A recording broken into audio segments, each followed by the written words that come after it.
Assalamualaikum warahmatullahi wabarakatuh. Nama saya Nurdi dan NIM 21201008 dari Universitas Termuda dan terluas mungkin di Palembang, yaitu Universitas Palembang.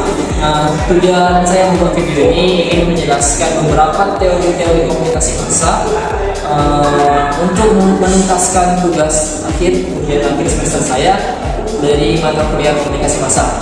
Adapun teori-teori komunikasi massa yaitu antara lain pertama, teori pengaturan agenda, teori kehilangan spiral, teori penggunaan dan gratifikasi, teori kultivasi, teori kajian budaya, dan yang terakhir itu teori ekologi media. Mungkin saya menjelaskan beberapa teoris yang ada di yang ketiga, 4, dan kelima dan keenam, sedangkan satu yang kedua itu udah dijelasin sama sehari kemarin. Oke, silakan menonton. Baiklah, mungkin dari teori penggunaan dan gratifikasi atau juga bisa disebut dengan gratification theory pertama kali diperkenalkan pada tahun 1940-an ketika para sarjana mulai mempelajari mengapa orang memilih untuk mengonsumsi berbagai bentuk media. Selama beberapa dekade berikutnya, penelitian use and gratification sebagian besar berfokus pada gratifikasi yang dicari oleh pengguna media. Kemudian pada tahun 1970-an, para peneliti mengalihkan perhatian mereka pada hasil penggunaan media dan kebutuhan sosial dan psikologis yang dipuaskan oleh media. Saat ini, teori tersebut sering dikaitkan dengan karya J. Blumler dan Elihu Katz pada tahun 1974. Ketika teknologi media terus berkembang pesat, penelitian tentang teori gratification ini menjadi hal yang lebih penting daripada sebelumnya untuk memahami motivasi orang memilih media dan kepuasan yang mereka dapatkan darinya. Teori ini merupakan salah satu teori yang banyak digunakan dalam penelitian tentang penggunaan media. Teori ini memberikan perhatian pada apa yang dilakukan khalayak terhadap media. Teori yang awalnya memiliki banyak perkembangan, khususnya pada konsep gratifikasinya, dan teori use and gratification ini menjelaskan bagaimana media dapat memenuhi kebutuhan pribadi dan sosial dari khalayak aktif.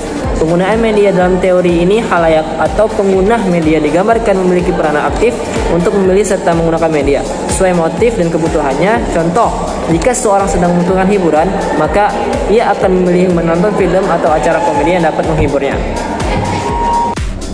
Mungkin lanjut ke teori yang kedua, yaitu teori kultivasi. Teori kultivasi ini merupakan salah satu teori komunikasi massa yang mencoba menjelaskan keterkaitan antara media komunikasi atau dalam hal ini adalah televisi dengan tindak kekerasan. Teori kultivasi ini atau juga disebut cultivation theory pertama kali diperkenalkan oleh salah satu profesor di Universitas Pennsylvania yang bernama Profesor George Gardner, dekan emeritus dari Edinburgh. Ada beberapa contoh dari teori kultivasi ini adalah kemampuan televisi untuk menyeragamkan pandangan masyarakat. Misalnya anak-anak menonton tayangan televisi mengenai stereotipe perempuan dan pria. Contoh yang lainnya yaitu ketika ada seseorang sangat sering menonton adegan sinetron. Kita ambil contoh seperti ada seseorang yang sering menonton adegan sinetron. Di adegan sinetron itu banyak sekali hal-hal yang menurut dia itu kejam, seperti adanya adegan pembunuhan, adanya adegan pencopetan, jambret dan lain-lain. Ketika orang tersebut melihat adegan televisi itu, membuat pandangan dia itu tertuju pada dia sendiri. Jadi dia tuh takut untuk berjalan, takut untuk keluar dengan sendirinya karena terlalu sering menonton adegan sinetron tersebut. Mungkin itu merupakan sedikit pemaparan dari teori kultivasi. Sekian. Mungkin lanjut ke teori kajian budaya, di mana teori kajian budaya ini merupakan suatu disiplin ilmu atau akademik yang mulai berkembang di wilayah barat pada tahun 1960-an seperti Inggris, Amerika, Eropa, dan Australia, mendasarkan suatu pengetahuan yang disesuaikan dengan konteks keadaan dan kondisi etnografi serta kebudayaan mereka. Pada tahap kelanjutannya di era Di era awal abad 21, kajian budaya dipakai di wilayah timur untuk meneliti dan menelaah konteks sosial di tempat-tempat yang jarang disentuh para praktisi kajian budaya barat, antara lain Afrika, Asia, atau Amerika Latin.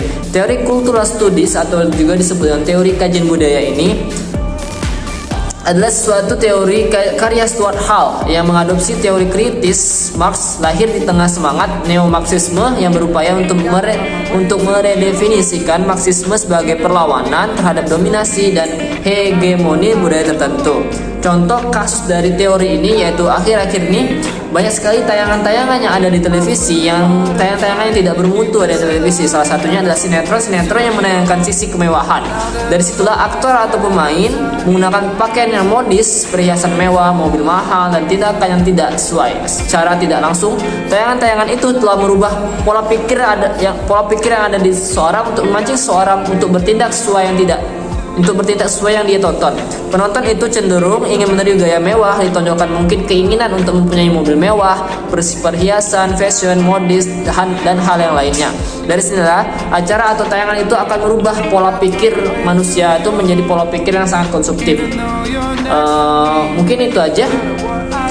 Mungkin lanjut ke teori ekologi media atau teori ekologi media studi tentang bagaimana media dan teknologi dan proses komunikasi memengaruhi lingkungan manusia.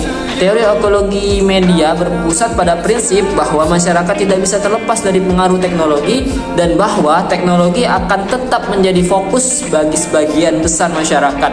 Konsep dasar teori ini pertama kali dikemukakan oleh Marshall McLuhan pada tahun 1964. McLuhan terkenal sebagai pencetus frasa media adalah pesan, atau juga bisa dalam bahasa Inggris yaitu medium is the message, yang merupakan frasa yang diyakini berarti bahwa media yang dipilih untuk menyampaikan pesan adalah sama pentingnya. Jika tidak lebih penting dari pesan itu sendiri. Pemikirannya banyak dipengaruhi oleh mentornya, ekonom berkebangsaan Kanada yaitu Harold Adams Innis pada tahun 1951. Contoh dari teori ekologi media ini adalah yakni sikap atau pikiran dan pendapat seorang bisa dipengaruhi media dengan mudah. Contoh kasus dalam teori ini adalah tentang kepemilikan handphone. Pada setiap orang, kita anggap aja si B ini ada seorang yang tidak bisa lepas dari namanya handphone. Setiap hari selalu memegang HP sampai saat si A ini sedang ada kuliah dan ternyata peraturan itu tidak boleh menggunakan handphone. Tiba-tiba handphone yang berada di saku celana berbunyi dan bergetar, seakan-akan notifikasi atau pemberitahuan tersebut begitu penting. Saat HP terasa bergetar di saku celana, perasaan si A sangat bangga. Dari sinilah medium yang akan mempengaruhi konsep dan perbuatan seseorang. Mungkin penjelasan yang saya jelaskan tadi mungkin ada beberapa bagian-bagian yang kurang jelas. Saya selaku pemapar dari materi teori komunikasi massa ini meminta maaf yang sangat besar-besarnya pada teman-teman atau pada yang menonton video ini. Pada Allah saya mohon ampun. Terima kasih untuk Ibu Sari sebagai pembina yang telah membimbing mata kuliah komunikasi massa kami di UIN Kota Palembang. Saya sangat-sangat berterima kasih atas ilmu yang telah diberikannya. Pada Allah saya mohon ampun. Saya Nur Bayudi dengan NIM 2120701048 undur diri. Saya akhiri. Nun wal qalami wa ma yasrun. Wassalamualaikum warahmatullahi wabarakatuh.